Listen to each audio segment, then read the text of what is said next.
In today's video, I'm going to teach you how to save Grok AI images.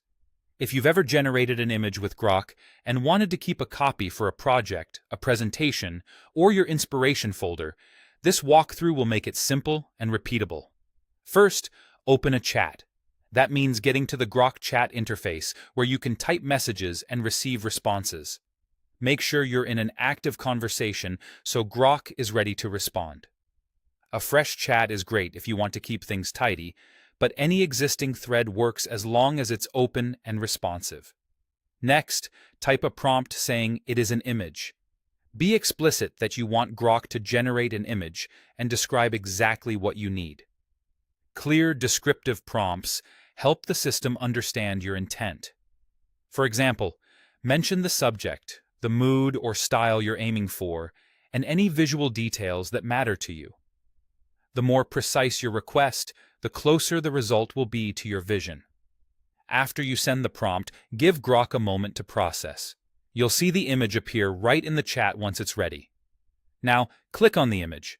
Opening it allows you to view it at a larger size, check the details, and confirm it matches what you asked for. This is helpful if there are multiple images in the thread, or if you want to verify quality before saving.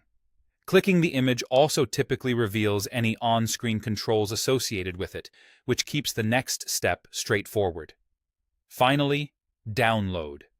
Use the download control provided with the image to save a copy to your device. This action will store the file locally, typically in your default downloads location. If you're organizing assets for a project, it's a good habit to keep track of where your downloads go so you can find them easily later.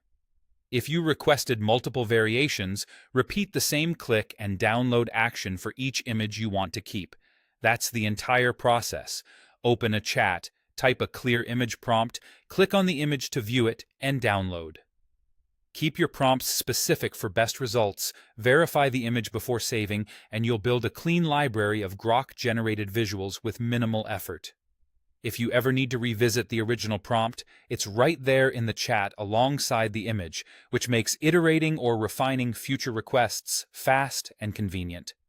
Thanks for watching, and now you know exactly how to save Grok AI images efficiently and confidently.